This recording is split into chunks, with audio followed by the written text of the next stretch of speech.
Good afternoon, everyone. On behalf of the Open RAN Policy Coalition, my name is Joan Marsh, and I want to welcome you to today's event on the role of Open RAN in the future of advanced wireless networks. Our featured speaker today, FCC Acting Chairwoman Jessica Rosenworcel, was an early advocate of the benefits of Open RAN architecture. In a 2019 speech to the Mobile World Congress, she argued it was time to open the RAN and diversify equipment availability, thereby increasing security and reducing network exposure. She also called on the FCC to help, including by promoting open and interoperable standards for the RAN. Fast forward to 2021, and the debate around how to secure our 5G networks has become a topic of national urgency. In recent years, we've seen a contraction of the supply chain, particularly in the radio access network, and it is now widely considered to be a national security interest of the United States to encourage a more diverse and competitive ecosystem of suppliers. These are precisely the issues that will be explored in depth today. We'll start with a conversation between the acting chairwoman and the Open RAN Policy Coalition Executive Director, Diane Rinaldo. As I noted, Acting Chairwoman Rosenworcel was one of the first to embrace the potential of Open RAN architecture, and she continues to champion actions to accelerate the Open RAN conversation. I also want to congratulate the acting chairwoman on being only the second woman to lead the agency, particularly appropriate this week, which is the week of the International Day of Women. Diane Rinaldo is also a leading authority on 5G, the telecommunications supply chain and security, and the internet governance. Prior to her current role with the coalition, she served as the acting administrator of NTIA. The second half of the event today will be a panel moderated by David Shepardson of Reuters that will include a conversation with other leading voices on Open RAN policy and opportunities. Now, to get the conversation started, I will hand the Zoom stage over to Diane Rinaldo. Diane? Thanks, Joan. Appreciate that warm welcome. Good afternoon, everyone, and thank you for joining us today. This is our first session in 2021, and I am so pleased that we have FCC Chair Jessica Rosenworcel. Madam Chairwoman, how are you today? I'm doing fine. Thank you for having me. Absolutely. We're so excited. Thank you, Joan, for such kind words introducing me. Appreciate it. So before we start, I have to say that we are clocking in around 1,000 participants today. I know. So I think that the FCBA Chairs Dinner is about 1,000 participants. So we have full telecom saturation. So people are very eager to hear what you have to say. So let's just take it to recent action. At the end of February, you released the agenda for your March meeting. And I have to say, it's pretty ambitious. So is this a snapshot of work to come? Well, I was designated in late January by President Biden to be the acting chair, and that's a privilege and a responsibility. But I think that when it comes to advancing communications, advancing the United States with 5G, increasing security, these are things that can't wait. So no apologies for being ambitious on that front. And I think the work that we're doing at the agency on Open RAN is really a big part of that. No, absolutely. And part of the agenda is an NOI on Open RAN, and it will be the government's, to date, the largest look at Open RAN. Can you tell us a little bit about what you're thinking? What do you hoping to accomplish out of the NOI? Sure. A lot of this really goes back to thinking about 5G that I started doing a few years ago. When you get past the phone-centric view of it, you start thinking about the connections in the world around us and how those connections are going to provide all sorts of data, all sorts of intelligence that are going to fuel really big changes in sectors across the economy: agriculture, transportation, healthcare, energy, so much more. And when I started thinking about just how vast that changes, you also have to start thinking about the security consequences, right? We're expanding the attack fabric. So what do our networks look like today? And as everyone who's here today knows, we've seen incredible concentration in equipment manufacturing. I mean, when you go back to the turn of the millennium, you see that we had about 13 equipment manufacturers for our wireless networks. At the start of 4G, it was 7. And now we have a small handful. And we've got some Chinese network equipment manufacturers that are making, have been leading the way in certain parts of the world and advancing the deployment of their equipment. And we have real concerns about the network vulnerabilities that come with that equipment. So we look here on our border and we start to understand that we've got this competition issue and a security issue. And open radio access networks seems like it could be the ticket. It could be the thing that helps us increase vendor diversity, increase competition, lower costs, and increase security. And so I decided, instead of just having some fora and sessions at the FCC, we should actually develop a record on this issue. So we could bring in those who want to cheerlead this technology. We can also bring in those who are detractors. But we should develop a fact-based record at the Federal Communications Commission. And when we do that, we can start to understand where our rules might need to change or evolve to support this technology, what partnerships we can forge with others in government, from the National Science Foundation to the Department of Defense. And we should also take note of what other efforts are being made around the world to increase network security and competition when it comes to Open RAN technologies. In other words, there's so much going on. Let us build a fact-based record so we can decide what to do next. Well, that's great. It's good to see such a comprehensive effort at Bay. So as Joan mentioned, your speech at the Mobile World Congress, you were really the first FCC commissioner on record to talk about Open RAN. And I recall at a hearing in October of 2019, you mentioned virtualization as well. So let's use that hearing, October 2019, as a marker. In 18 months, why do you think Open RAN has resonated so much in such a short period of time? Yeah, I think it is the mix of those two things. It's concerns about the security of our networks as we move into our 5G future, and it's concerns about the lack of competition when it comes to network equipment. I'll also add an element of that lack of competition is we don't right now have US-based equipment manufacturers who are operating for the traditional radio access networks market. So if we can start taking advantage of our software expertise here in the United States and rebuild that sector, I think we've got lots of opportunities for innovation, for 5G, for network security. I think it could be very exciting. But the first place to start is to do the kind of assessment that I've asked my colleagues to do with this notice of inquiry. And it's my hope we can get it underway really fast, see what we learn from the record, and then take steps to change our policies as needed if there are things we can do to help support and stimulate its development. Understanding you're looking forward to comments and getting feedback, are there things that you can think of that other sections of the government can be doing today to help promote Open RAN? You know, that's both domestically and internationally. Such a good question. Yeah, it's obviously the FCC needs to comb through its rules and identify if we've got impediments or we should change incentives. That's important to do. But I actually think it's just as important that we study what's being done in other parts of the government. You know, the National Science Foundation has these innovation zones in New York and Salt Lake City that are designed to test 5G technologies. Can we incorporate Open RAN into those test beds? Are there changes we can make so that our work works well with other National Science Foundation priorities? In addition, we've got DARPA starting to do some work on open programmable 5G technology. What are they learning that we might be able to assist with special temporary authorities for spectrum or other activities?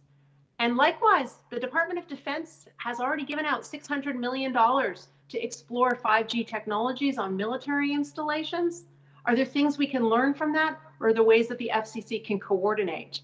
I feel like we've got a lot of efforts underway. How can we build ORAN into more of those efforts across the economy and across the government? That's great, thank you. So what are your thoughts on current action with international efforts? Do you think there's more room to do good work with our allies around the world? Absolutely. I think we should build on the Prague principles from 2019. I think that when we emerge from this post-COVID world, I think 5G leadership is an important part of the United States effort. And I think working with our allies, we become a lot stronger, and we need to build on those principles about secure networks for our wireless future that were adopted in May of 2019. Because when we lock arms with like-minded nations, we can do a lot of good on that front. I also hope that with this notice of inquiry, we'll take note of what other countries are doing when it comes to Open RAN technologies. We've got tax credits in Japan. We've got policymaking that's ongoing in the United Kingdom. In addition, we've got Germany exploring a €2 billion research and development fund. So let's take note of what's happening abroad to stimulate the development of this marketplace. And then we have to ask ourselves, are there other things we can do back here at home on our shores? That's great. So we were both on Capitol Hill during the 4G rollout. So the Hill on 4G, the Commission at 5G. What advice would you give, or what things should the government be doing now to help prepare ahead for as we look to 5G? Excuse me, 6G. I'm getting my G's messed up. 4G. Gosh, it was not that long ago, and yet it feels like a lifetime ago. I mean, at the early days of 4G deployment, I don't think I would have believed that I would have that much power in the phone that I held in my palm. I don't think I could have imagined voice assistants. I don't think I would have imagined that there'd be a computer that could beat a human on Jeopardy. I mean, it was a while ago. Technology felt different, but all these things evolved, and we created an applications economy. We watch videos on our phones and devices. We're doing things that we couldn't have imagined early in the 4G revolution. I think there's a whole range of things we can't imagine that come next with 5G, especially as we move away from a phone-centric vision.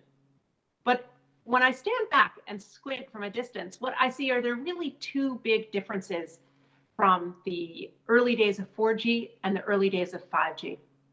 The first is that in the early days of 5G, we are talking about security. It is front of mind from the get-go.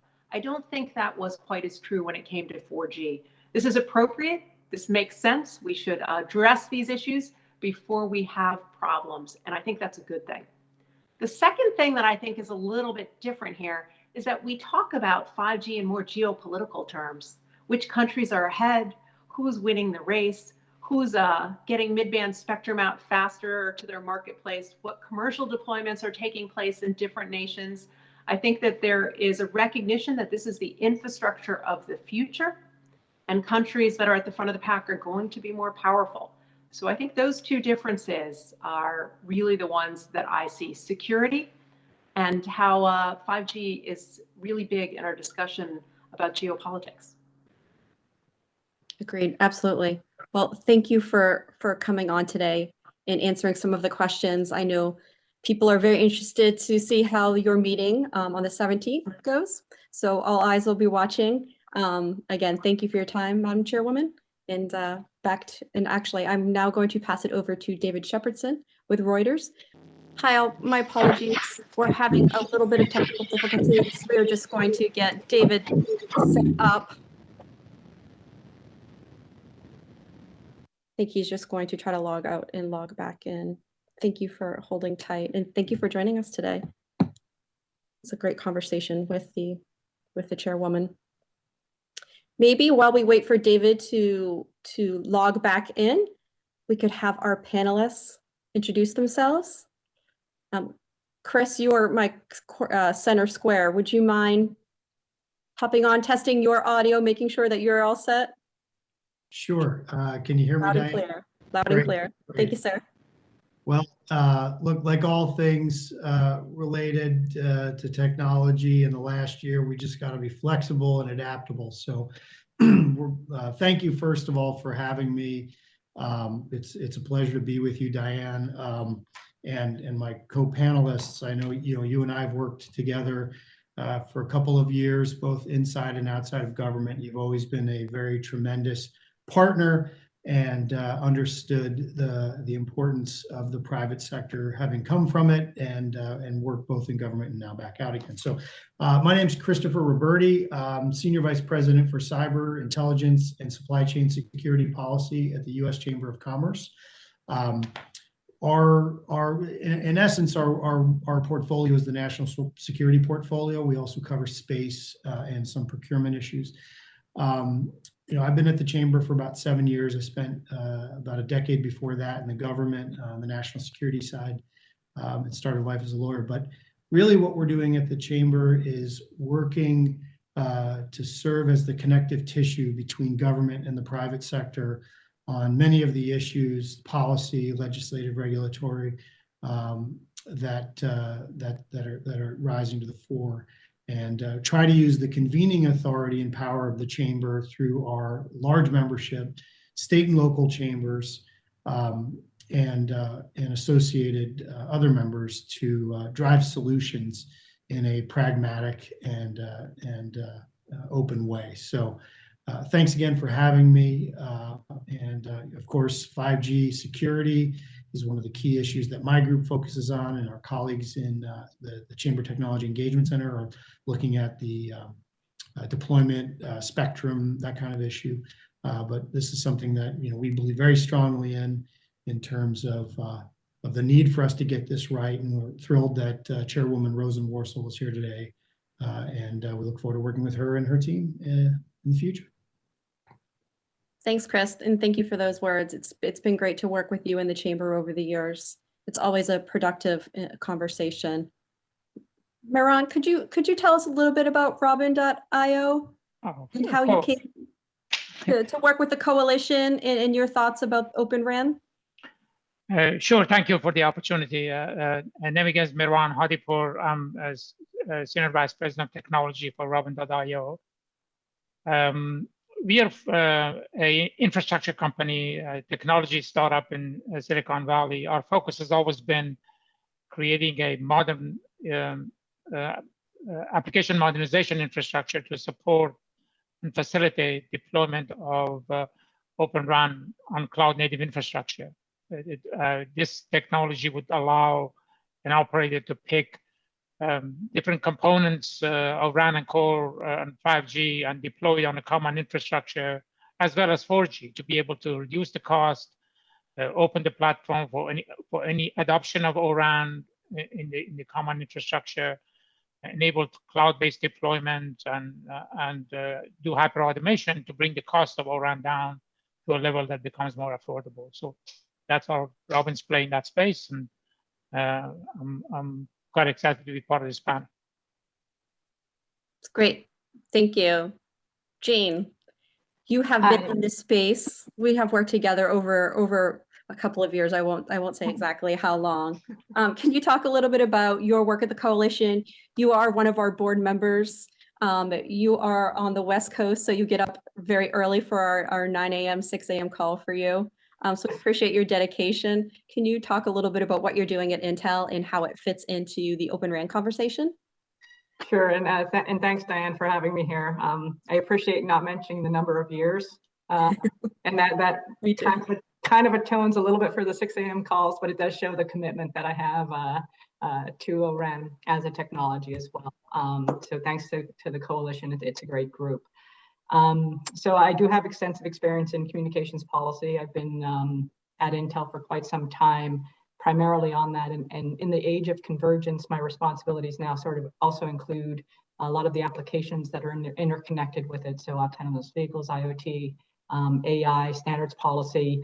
I think we'll increasingly see a lot of these things coming together. And Intel, of course, is very interested in one of the reasons we're on the Policy Coalition board, as well as many other organizations, is the technology leadership that we see. And this is something that, as we watch the rollout of 5G networks around the world, you will see some on the traditional approach, and you will see some going with the O-RAN approach. And Intel supports both, but we did see, especially in the United States, a lack of information when the coalition first started, right? Like how viable the technology was, what was happening with it, what time frame. So what has started as a sort of an education session, I think the coalition has really grown tremendously under your leadership, and a lot of interest worldwide. And so it's kind of gone beyond just an education to more of an engagement now around the world, as we see some of the demand from some operators around the world for O-RAN type approaches. So kudos to you, Diane, for the growth in the O-RAN policy coalition over that time. Well, it certainly has been a team effort. So Chris, this conversation has been circulating around Washington for many years now. There's been a concern about the national security, and now we have pivoted. So with the chairwoman, we used October 2019 as kind of the pivot point, a pivot to economic security. How do we ensure a more robust and diverse supply chain? And since that time, we've seen passage of USA Telecom Act, creating 2 new funding programs, RIP and replace, the NOI that is going to be voted on March 17th. There's been a lot of steam that has built around this issue. So what, I believe you say you have 3 million members at the Chamber of Commerce. What are you hearing from your members, and how is this conversation from your point of view? Why has it taken off so in the past 18 months? Well, thanks, Dan. I'd say we have about 400,000 direct members, but through our state and local chambers that members, we represent the interests of about 2 to 3 million American businesses. So that's our reach.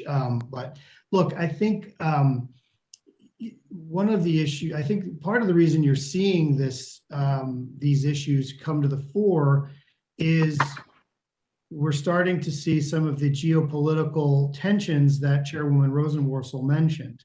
So we're seeing increased great power competition coming up, and some of the things that have been bubbling for some years came to the fore under the last administration. And so when you start seeing issues like concerns over the ICTS supply chain in general, and then you start getting into specific concerns about the bulk power system supply chain, the 5G rollout and associated concerns with both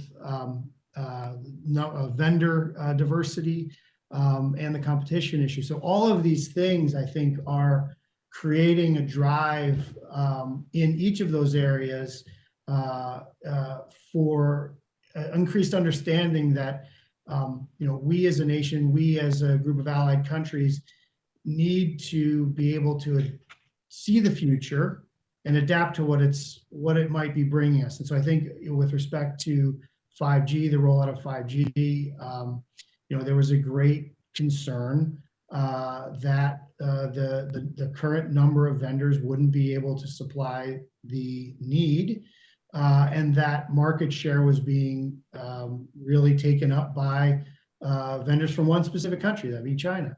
And so without growing new vendors, how do you create a system that allows competition, that allows innovation, allows us to, we in the United States and with our allied partners, to do the things that we do best, which is innovate, compete. And so I think that those are part of the reasons why you're seeing this tilt towards increased cooperation and collaboration. And I just hope, we hope that it will continue apace without any foot coming off the gas. Thanks so much, Chris. And I see that David is back on. So David, thank you so much for joining us. We're sorry for the snafu. You are the expert. You are so well respected. So I am happy to pass the reins on to you. So has everybody had a chance to sort of introduce themselves and talk a bit? Well, all right. Well, why don't we jump in to some of the things that the acting chair mentioned. She raised a lot of good issues about the notice that the commission is going to take up next week. Let's start with sort of the concerns about Open RAN, right? You know, the arguments are it's going to take too long. Are there other network security vulnerabilities? How do we, I guess, what can government and the private sector do, one, to speed the development of Open RAN versus a closed network? And how do you, what steps can be taken to address potential security vulnerabilities that we might not have envisioned at this point? Who wants to start? Who wants to start us off? Maybe if I take the first part, sure. and Chris, if I could kick to you for the security part. So in terms of steps, I think we'll see a range of actions that are happening around the world in various countries, right? So it is here. We do see networks being built out with Open RAN networks, and it is going to be dictated by sort of the operators are going to drive this, right? So they're going to decide when and you know which approach they want to take and when. So the question is how can you speed the development in the U.S. For example, we have the USA Telecoms Act that Diane mentioned earlier. It's a very important piece of funding that we see that is being considered in front of Congress right now. That would be incredibly helpful, right? There are things like an interoperability test center in the United States would be incredibly helpful for many of the smaller players in the ecosystem. So steps that we can take to sort of speed that, as long as we continue, all communications network continue to evolve, and we'll continue to see progress in O-RAN as well. And anything that we can do in terms of those funding mechanisms, whether it's there's things in the US, there's things in Europe, but we really want to focus on the areas where we can sort of identify those gaps and then address them. So that, I think, is one of the reasons the FCC NOI is going to be really important, to just identify some of those things and see what we can do on the demand side and the supply side to really enable just sort of an equal or our fair playing field for the different technologies to compete. But Chris, I'm going to defer on the security question to you, if I could. Sure, I'm not quite a security expert, but I would state, from the outset, we at the Chamber believe that the best way to solve complex challenges like those that we're talking about today really come about through voluntary incentives-based approaches that leverage the authorities, the resources, and the capabilities of both the private sector and the government in a collaborative way. So when you start looking at mandates and rigid regulation, they often don't get into producing outcomes that any of us like to see. I think what we would be really interested in seeing, and I think perhaps the NOI process will get us there, is for the new administration, the Biden administration, to promote a clear public policy direction on 5G and Open RAN solutions. In the past, there was a national strategy to secure 5G. NTIA is currently leading on the implementation plan, but industry, I think, needs to hear directly from the new administration on its views on the deployment of open and interoperable virtualized networks. Things like, promoting security, the Chamber fully supports. We want to see, when you have because we're so dependent on the technologies, we need to get a diverse array of vendors and allied suppliers to ensure that critical hardware and software components are being produced and implemented securely. Jane mentioned things like test beds. I think we would be fully supportive of the NIST, National Cybersecurity Center of Excellence, and then other test beds operated by the FCC and the Department of Defense. And then, internationally, I think, that's come up a few times already. The Chamber fully supports the Prague proposals. That is a good framework by which U.S. and allied governments can set forth a program by which, or a framework by which, new 5G rollout can occur in a secure and effective way. David, maybe I can talk through a little bit about some of the technology solution aspects of how can we get acceleration on the O-RAN deployment. If you look at the transition that has been happening for softwarization and disaggregation of a telco stack, starting from RAN all the way out, the primary challenge has always been that how can you do this at a very cost-effective manner? How can you build an infrastructure can accommodate any RAN elements, working with any core elements, working with any MEC elements, working for OSS, any OSS elements, and create an infrastructure that promotes openness, promotes a model that the operator can pick a RAN from DU from someone, CU from someone, core from somebody else, and run it on all low-cost x86 platform in a seamless manner, and has the ability to be assured that the all stuff would work together. So Robin, among many other technology providers, are set out to do exactly that. The whole direction has been to run everything on cloud native and Kubernetes. We're creating cloud native infrastructure that can accommodate any RAN platform, working with any core platform and so on. And at the same time, the infrastructure is much more efficient because there's no hypervisor, uses some of the advanced technologies, so you can run a lot more on the same hardware, which reduces the cost for the MNOs. So you can make the whole O-RAN more affordable. And at the same time, promotes some of the use cases that could build additional revenue model for the 5G, because one of the challenges for 5G acceleration is that if I'm getting paid the same amount as I am with 4G, what promotes the use case? So creating some new use cases for content distribution, MEC, AVVR, media delivery, and so on, that would bring incremental value to the marketplace, would then facilitate faster adoption of O-RAN. So how do we promote an interoperable network architecture without picking winners and losers, right? How do you have the field broad enough that it's going to work, everything's going to work together without the government putting their thumb on the scale of one specific architecture? That's a great question. I think the marketplace is actually taking that on in a bigger way. Initially, many of the network 4G deployments were visualized on platforms such as OpenStack. Almost all O-RAN providers are moving to containerized workload deployment. Many of the O-RAN providers already have containerized stacks that are deploying in production. If you look at the O-RAN initiatives grow across the world, most are on Kubernetes and container-based deployment. That opens up a common standard for the infrastructure level. And other standard committees are building interoperability standard within the element. So if you bring somebody's DU, you can work with somebody's CU, for example, and vice versa. And interfaces between RAN and core is also completely defined in the current standards. So between the current standard and infrastructure modernization and automation based on Kubernetes, we're getting to a point that you can deploy any RAN component in a brownfield environment and connect it to your 4G core and operate a complete network.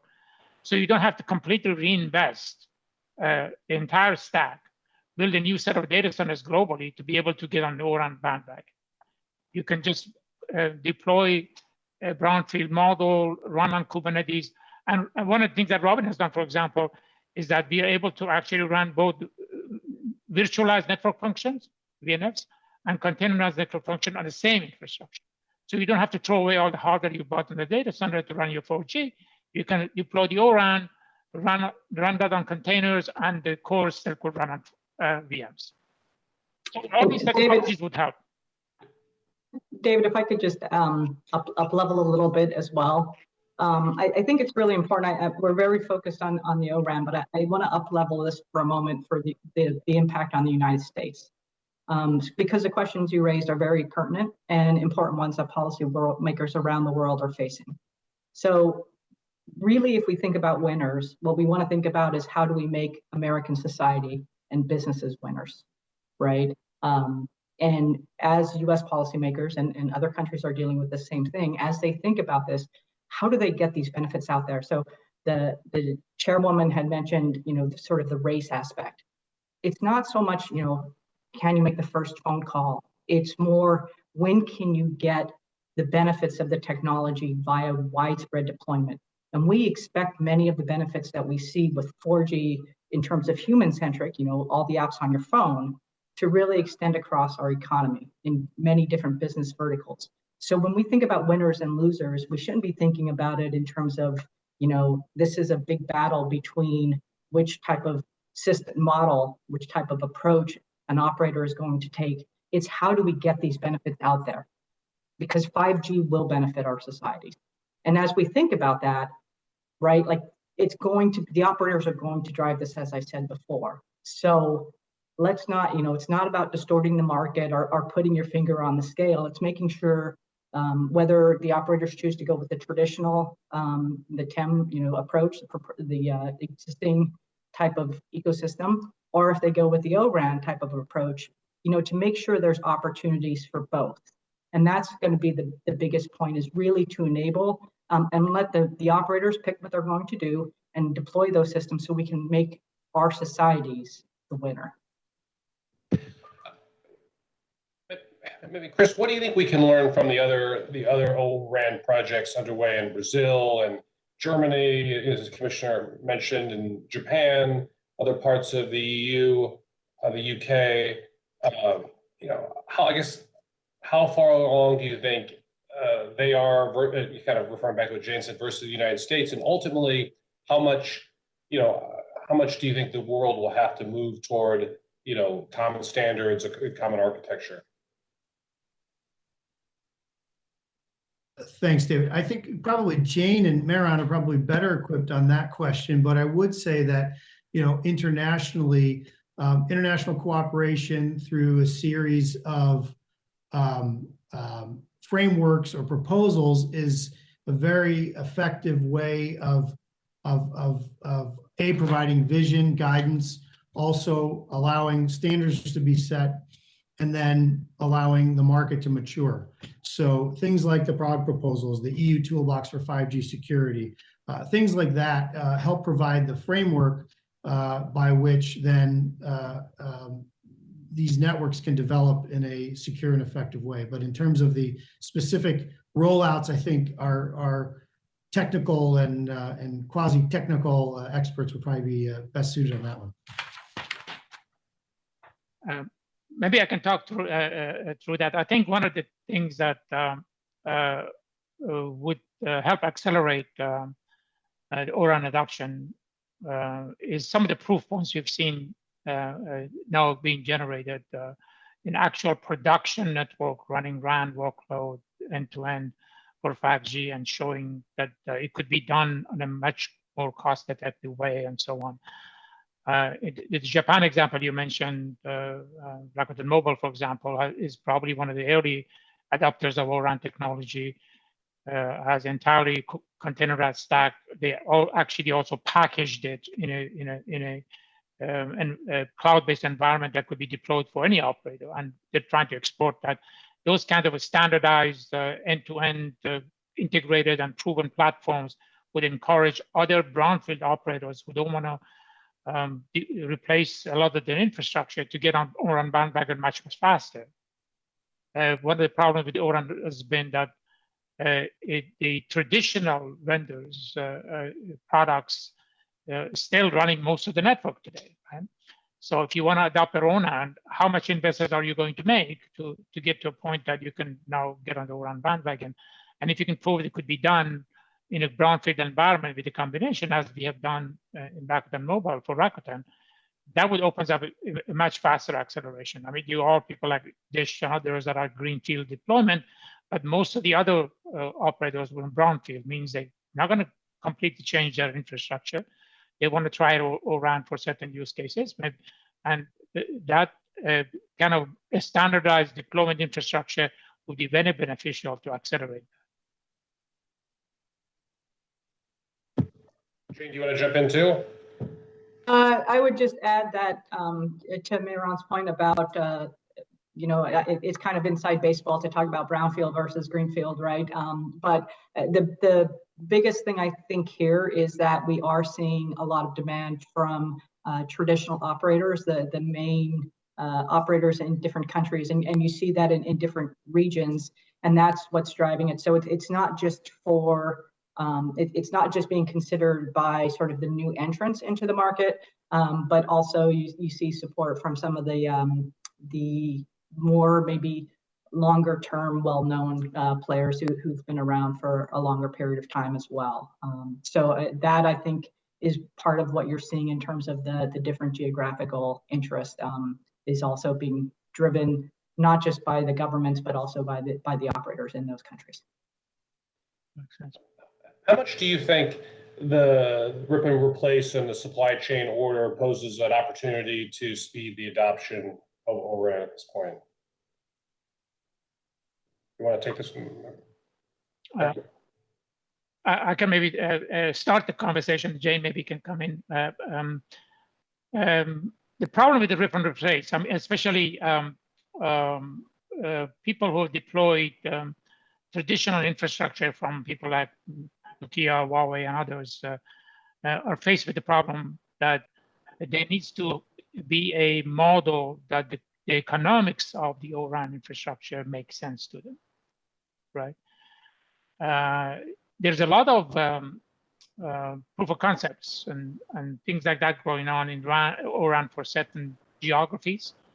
But for that to actually take place, there needs to be some proof points that indicate that you can actually deploy O-RAN and a significant reduced cost compared to traditional because of disaggregation, because of softwareization, because of multi-vendor support, because of using x86 platforms as opposed to customized hardware and software. And if we solve the operational aspects of that, because previously when you did a specific homogeneous deployment with hardware and software got shipped together, you raise it up in the antenna, and you never touched it again, right? But that's not the O-RAN world. The O-RAN world, everything is open. You're going to update the infrastructure multiple times. The orchestration and automation technology is now already in place to be able to do that completely touchless. And now that would bring the cost of the O-RAN deployment to a really affordable fashion. And once we get that and we have proof points, operators will start realizing that, hey, this is really going to not only get them to 5G faster, it also creates a much more secure and open environment for the future growth for them, and they would adopt it. And just to add on to that, I would say that one of the things that the Open RAN Policy Coalition is also looking at is, can you extend the timeline?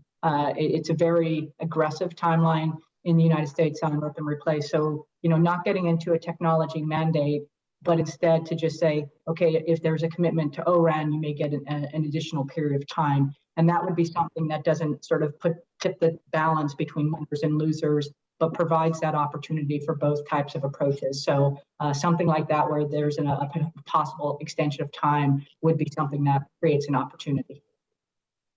And could I add something on that? Sure, yeah, go ahead. Yeah, so we at the Chamber held a series of events in the fall of 2019, and I think it was going into early 2020, focusing on rural providers. And we did it in cooperation with the Department of Homeland Security's Cybersecurity and Infrastructure Security Agency, CISA. We had a lot of engagement with the FCC and other agencies of the government. But it was part listening session, part bringing government together with some of these smaller rural providers. And some of the things that were interesting to me were, first of all, it was, the actual cost of ripping and replacing in some of these rural networks where it's not that high. I mean, it's a definable number, and yes, it's in the billions, but it's in the low billions. And so it's to me, it seems like this is not an intractable problem from a finance standpoint. Now, the other issue that came up, and Jane mentioned it, was the life cycle replacement issue. So when will these vendors be required to cycle through old equipment and bring in the new equipment?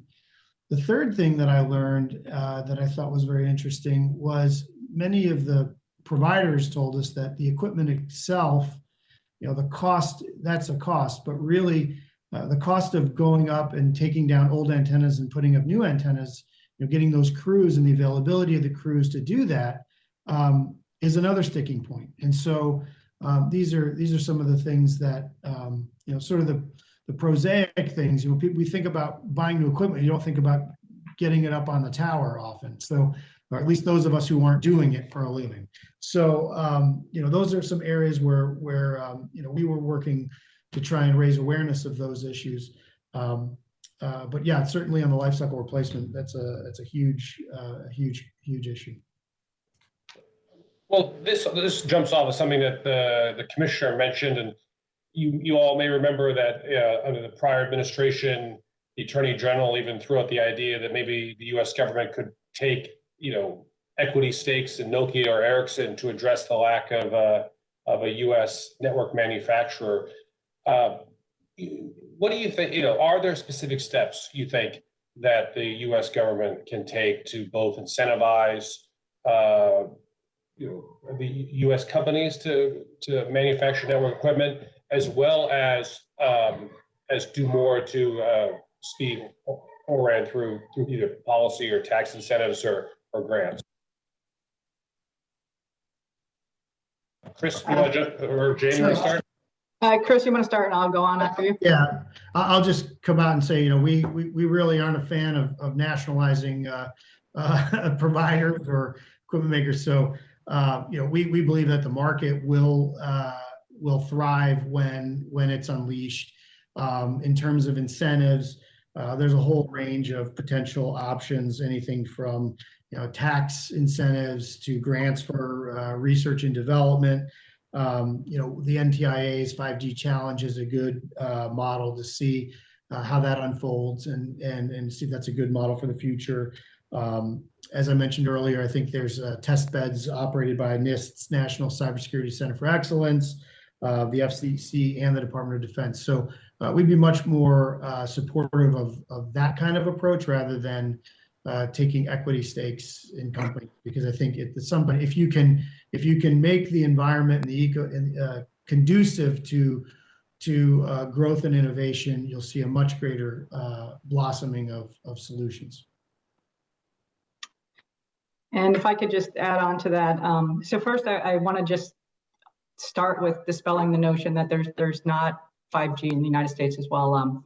Intel is the largest network infrastructure provider in terms of silicon, right? So we service a wide market and have important competencies here in the U.S. So I just want to make sure that that's very clear. There is, we certainly consider ourselves a major player in 5G, and I think that that's a reasonable position to take given what we do.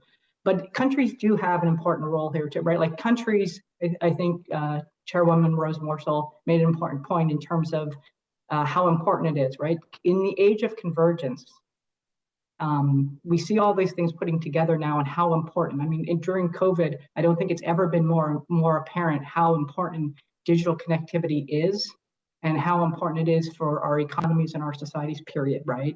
And so as we look at that, countries are going to want to be there and making sure that we're helping define the future of these standards. And we are there, but to Chris's point, that doesn't mean that you nationalize something or you take it and, it's really more about enabling, having an environment that's supportive, that's making sure that as you make those types of investments, there's ITC tax credits that are being looked at, there's funding, technology funding that's being looked at, in terms of semiconductors, et cetera. Those are really important to make sure that we're enabling that in the United States. But that's very different than saying, hey, go off and nationalize X, Y, or Z. So you can do things to facilitate and enable without taking quite the same draconian steps, maybe. Maybe I can add to that a little bit. I completely agree. I think the need in the market is really enablement that the government can play. I mean, especially around some of the use cases. For example, the Rural Cloud Initiative is building a modern farming use case for 5G that Intel is also participating. Those kinds of things will create proof points and remove a lot of the impediments to getting to a complete disaggregated stack that could open the door for deployment. And once you have the infrastructure that can take advantage of standard technology such as x86 systems running all of the telco stack, the barrier to entry for software providers for RAN and core and making different components would be minimized, right? Then it would be a lot simpler to accelerate the deployment and enablement. If there was some initial funding to get these proof points done by the government, it would really open the floodgate, because every software vendor around there wants part of the 5G market. There's so much innovation going on right now on the software side that could solve a lot of problems. Any piece of the infrastructure element, maybe outside a very low-cost antenna, which is you can buy a dime a dozen, is all software-based. So if you enable this technology, infrastructure, and proof points by some government funding, that's all it takes to kind of short circuit this whole process and get a lot more around open infrastructure in place. So, jumping off, I'm sure everybody here has read the pretty dense notice of inquiry that the FCC, is going to vote on next week. What's the main guidance, the main sort of regulatory action stemming from the notice you think the FCC could take in the coming year or so to facilitate ORAN adoption? Who wants to take that one? I think the main thing is actually the opportunity that the NOI provides is to sort of whiteboard, for want of a better word, what these opportunities are, to really sort of do that gap analysis to see where there might be the most opportunities. And so I'm actually really looking forward to seeing what comments come in. As the chairwoman mentioned, this is sort of a very broad inquiry that looks at the different steps, and this gives us a great opportunity to really identify some of those. So I don't want to prejudge the answer, but I am looking forward to seeing what comes in, because it is an important step to sort of gather these thoughts and solicit some feedback. I would just add, aside from the notice of inquiry, we'd like to see the Congress fully funding the USA Telecom Act, and the associated wireless R&D fund and the multilateral telecommunications security fund that's associated with it. We believe the administration should continue to foster open public-private dialogues and other dialogues with like-minded governments in terms of deploying Open RAN. And again, I'll reinforce, the administration should really promote the support for the product proposals, because those are, we believe, a very concise and clear way of setting forth development, deployment, and maintenance of 5G networks and other future communications technologies in a secure way that's also open, interoperable, and secure. I completely agree with what you guys just said. I just to close out, I think I think this is going to be an excellent communication vehicle among identifying the issues, creating a model that we can figure out how different technology elements could function and contribute, and these kinds of initiatives that would drive industry to come together with standards and so on is always going to be an effective way of accelerating adoption. And if I could just add one more thought, I was focused on the FCC NOI based on their question, but I just want to make, like what Chris was saying about Congress and their role with the USA Telecoms Act, for example. Those are very important points across the government that we should be looking at, to make sure that is funded and we're able to move these benefits through. So I just wanted to be clear, because I was focused just on the FCC NOI. We look back over the last few years. I've spent a lot of time covering, the effort to remove Huawei and ZTE equipment, from untrusted vendors from U.S. networks and around the world. Do all of you think we're ultimately going to end up with one world, two systems? one 5G network that, based on O-RAN and non, without Huawei and ZTE, and another, and much of the rest of the world that has not adopted the same exclusions. And I mean, is that sort of ultimately where you think we're headed? Who wants to jump in? Jane, you want to start with that? I don't think I would picture it as stark as that. I think what you'll see is the operators are taking different steps on different timelines, right? And some will go one path, some will go another. Some might go with the traditional infrastructure, some may go with an Open RAN approach. They may go for specific use cases. They may go on different timelines. It's really going to depend on what they need. And that's what this always comes down to, right? Is the customers here, in this case, are the operators. And I think that they will make a variety of business decisions based upon their business model. And it won't be as stark as sort of the one or the other, because many of the operators have traditional networks and they're looking at different pieces. I don't think it'll be that stark.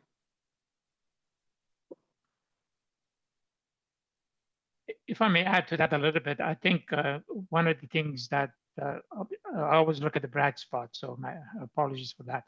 I think that there are emerging incremental revenue opportunities that could be a catalyst for this transition, I think. And to the degree that government can promote them and enable them, that would be the way to get the operators to change, right? I mean, it's a very economics focused model, right? If I'm getting certain set of revenues and I'm gonna do all these things to my infrastructure, I'm trying to get to 5G, but where do I get the extra money to pay for this replacement or that infrastructure model? We have to do two things. We have to reduce the transition cost by creating open standards, x86 platform, the common platform for 4G and 5G, and then also add models that bring an incremental revenue. That if you do both, and government helping both, you get much faster acceleration of adoption and replacement. Enforcing replacement and giving it a timeline is kind of a force majeure way, but I'm not sure it would be as effective. I think they should look at the economics model of this, and it would work a lot better, because then the operators think that there's a light in the end of the tunnel, and they would build the projects to get there.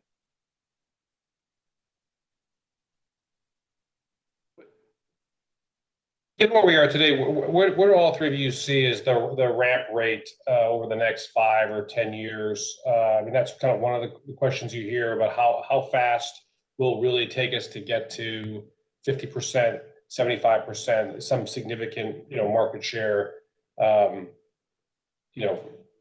where we are today. Jane, you want to start us off? Well, if I'm not going to make any predictions. I'm not so good at those. So I think on the last panel I did with Chris, I said the only thing I can predict is that I don't know what the future holds. But we do see different uptake rates. There was an MOU signed by the leading operators in Europe, talking about the different steps they're going to take in terms of O-RAN deployment. But in terms of percentages, et cetera, I think it's going to come down to, back to this idea of enabling 5G, right? And the first step is spectrum. I always go back to right. So the U.S. just recently had the highest gross revenue auction in history. That just shows how important spectrum is for mid-band spectrum, right? So now that the operators have that spectrum coming on into play here, they can take steps to deploy the networks, and they'll make decisions based upon their business model. But right, like if those auctions are being delayed in other countries, for example, and operators aren't rolling out new networks, the rates may be different. And certainly we're seeing some slowdown in some of the auctions in different countries due to the pandemic. So it's really challenging to know, but I don't think we're going to come down to what percentage it is. It's more as these operators start rolling out the networks and you see more of these proof points and how they may integrate some of this into their networks, it'll be, sort of you hit a critical mass, but it's really going to rely on the operators, and they, of course, in turn rely on the access to spectrum in a timely manner. So it all comes back, sort of to the ground point, like, do the operators have what they need to be able to move through and start enabling some of these networks? And then what do they look like? A lot of factors in play.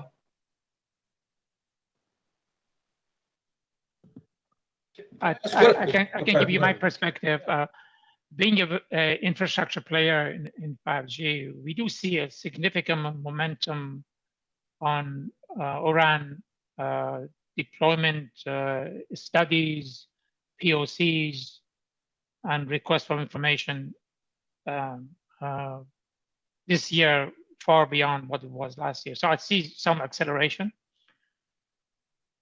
I think that the challenge we see is that from the point of getting to a proof of concept to a full production deployment of a production environment on O-RAN, there's a few steps left, right? So, and that goes back to how much investment is affordable by the operators, and do they have the spectrum, as I mentioned already? And is there a timeline associated with the use? And because, for example, what Japan government is doing, they're giving you the spectrum, but you have to allocate, you have to be communicating and having users on that spectrum for a certain timeline. You just can't buy it and keep it, right? So there are things that could be done in terms of tying some guidelines to the spectrum purchases to create acceleration. But even beyond that, the market is very hot on that space, and people start looking around and say, wait a minute, if I'm not deployed by end of 2021, at least in some sort of a deployable production ready environment, I'm falling behind. And that is probably the motivation that is stronger than anything else in terms of accelerating adoption. Getting to 75%, it really, to get there to me is you have to have the use cases for 5G to get to 75% consumption, right? You have to, there has to be things around, not just on the phone side, beyond that, enterprise 5G, for example, smart cities. All of those would drive consumption. And when these things become funded and used infrastructure, that's where the explosion would happen. Can I just, go ahead, Chris. I was just going to say, and I'm listening to my colleagues on the panel, and it's fascinating, and I'm struck on your last question, this sort of dystopian view of, potential dystopian view of the future. And I was thinking, boy, I hope that doesn't happen. But one of the things that occurred to me, and I'd be interested, frankly, in my co-panelists and potentially your thoughts on this is, we're talking about O-RAN as if it's only companies and countries in the West that are deploying this as a counterbalance to a bespoke system that Huawei and ZTE do, right? I would imagine that as the O-RAN concept becomes more mature, more developed and implemented and prevalent, that Huawei and ZTE are similarly going to incorporate these things into their systems. And so, in terms of your deployment question, I would imagine that we would see an acceleration in deployment simply, as a factor of that. But that's the problem of thinking out loud, right? I want to pick up what Maren said, and it's slightly a little half step away from what we're talking about. But if you think about 5G, I've been covering it for 5 years. I think about the use cases that were thrown out when 5G really started getting talked about. The low latency, remote surgery, sensors to detect earthquakes and industrial, monitoring of factories and so on. And 100 other innovative uses for 5G. How far away are we, do you think, from sort of some of these use cases that would make a 5G, we would help make the financial case, right, for some of the investments necessary for what we're talking about. Maybe I can start that one, and then the others can join in. I think the concept of incremental use cases for 5G, if you look at the telecom side, it's kind of is in infancy. I would say there's a lot of studies being done about exactly how am I going to get more revenue out of my connection with my subscribers, and what were they looking for? Active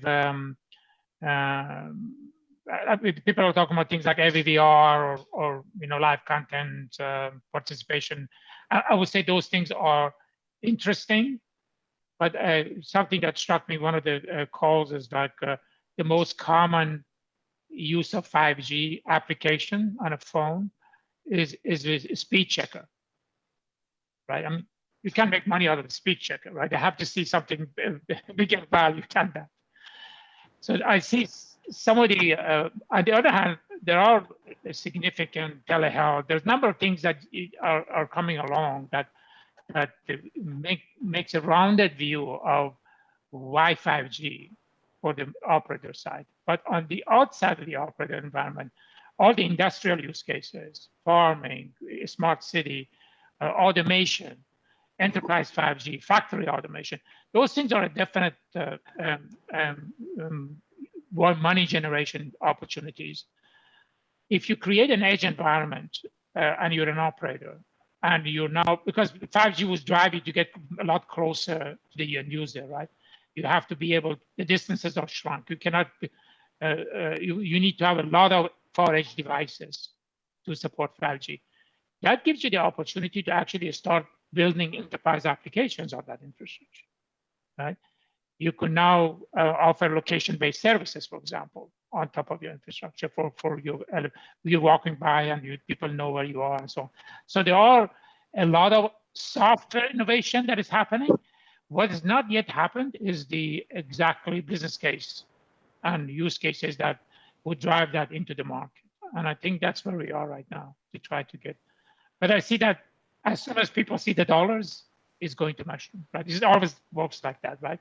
Somebody gets an idea, so, oh my God, I can do this now, right? I mean, think of pandemic, right? You can now order your groceries and see it shopped while this is happening, and swap stuff around, and as if you're in the store. And these kinds of things are new innovations and use cases are going to just demand the low latency networking, right? And 5G is going to happen. I would probably think that maybe beginning of next year would be a good time that you see some of these things actually generating revenue for the operators, but they're all looking at it. So I do think it's important to recognize that they're two separate parts, and they're very tightly associated with each other, but the operators are building out the networks, for example, but that doesn't mean they need to make the investment in each of the innovations that happen. So when I gave the example earlier about the human-centric phone, right? Before 4G was deployed widespread, if you had told me my phone was going to be the center of the world in terms of, well, maybe the pre-COVID travel, well, it was which restaurant I was going to eat at, it was checking in for my flight, it was FaceTiming with my family, etc. All of those things that became the center of the world, none of those had anything to, like, I didn't anticipate any of them, and I don't think many people did. And the operators, these are the things that are going to drive that. But once it was there, that allowed the people, the innovations to happen, and many of those happened here in the United States because we were the first ones with the widespread 4G deployment. So once the networks get out there, I think you'll see the same thing. But because 5G isn't just about faster broadband, it has the ultra reliable low latency communication, and it has the support for massive IoT. When you look at those capabilities, it really enables it in a lot of different sectors. So instead of the developers who come up with something that works for me on my phone, it's across, it is to inspect a weld on a car in an automotive factory. It is, to help with precision agriculture. There's all these different applications that can happen, but they don't happen unless you have those deployments. And then the people who are maybe more focused on different sectors saying, hey, this is a great idea, we can do it. But the operators who are deploying the networks don't necessarily need to make those investments. It's the innovations that can happen widespread, and then that will help drive the value of the network as well. So it's a symbiotic relationship. I guess you could say it's when 4G was the dawn of Netflix and Facebook, and 5G we'll have to see. The old adage, how did you go broke? Gradually, then suddenly. I think we're going to see a gradual and then a huge explosion, as Maron said, mushrooming of these tools, things that we can't imagine right now. But we won't be able to live without in 2 years. And if we all could do it, we'd all be billionaires, right?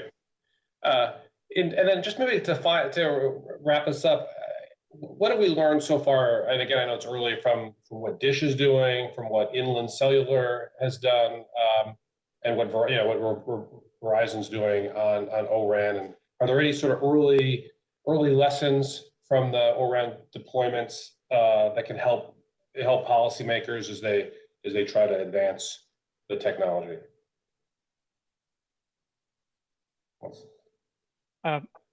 Should I start? Maybe I have some just ideas and then pass it on. I think some of the large operators, you mentioned Dish and Verizon and others that are embarking on what is O-RAN mean to me projects, for lack of any better thing. But they are trying to actually look at how this infrastructure would actually fit the way they do service delivery today. Is beyond just deployment antennas and RAN infrastructure on top of that. And there's a lot of considerations around processes, procedures, and network automation and healing, ordering and management, the operational aspects of and managing network infrastructure is very critical. And we see a lot of that being put to forefront in all these projects. And as they solve those problems and then realize that, okay, 5G on O-RAN could be managed even at that scale that it requires with hyper automation and some of the tools they can put in place, so they don't have to have 10,000 people running around trying to deploy it or manage it. That would really what would open the door for their deployment. I think I see a lot of that consideration being brought to forefront in all the projects that is on the table. Like the Dish projects include some MEC applications and also 5G deployment. They always look at the overall stack. Same thing with Verizon. We're talking to all of those guys, by the way, so we kind of familiar with exactly where things are going and how the direction is. There are definite. The good news is that the definite projects, they're looking at it holistically. They are looking at getting there at scale. So it's not just standing on the ground and looking out. It's really become, how can I integrate this new model and technology in my infrastructure going forward? Jane, do you want to jump in? I think you covered it pretty well. It really does come down to, the operators are going to make business decisions, but they're also going to make operational decisions, right? How does it fit in? Where does it add value? When, how, if, what do I integrate? They're very complex networks. As you look at your phone, it'll say, 5G, 4G, 3G, different parts depending, well, back when we used to travel. But they're very complex, right? And operators need to take this sort of how and what do I do next? And that's what we see happening right now. So, there's definite, I would say, an acceleration in momentum compared to where we were a year ago. And there are concrete things that people are looking at. And you do see sort of, the initial deployments that have made the news all over the place. But you also see a lot of interest across the board from operators as they look at how they what decisions they make in terms of integrating this into their networks. Chris, do you have any last thoughts before I wrap this up? Sure. I'll just say, so I defer to my colleagues in operating businesses to really drive on that specific comment, but the question, I think from our perspective at the Chamber, our goal is to try and help shape the environment to make it as conducive as possible for companies to succeed, for governments to be putting forth sound policies, and for opportunities for the two sides and multilateral sides to engage and drive policy outcomes that work. Well, that was great. I want to thank everybody. I want to thank Diane and the acting chairwoman and Joan, everybody on the panel for such a great conversation today. And everybody, wherever you are listening to this, it's going to be recorded, or it's been recorded. It's going to be posted later today or tomorrow. So you can watch it again at your leisure. And again, thanks everybody for taking part, and really enjoyed it. Thanks, David. Thank you. Thanks everybody. Thanks, everyone. Thanks, everyone.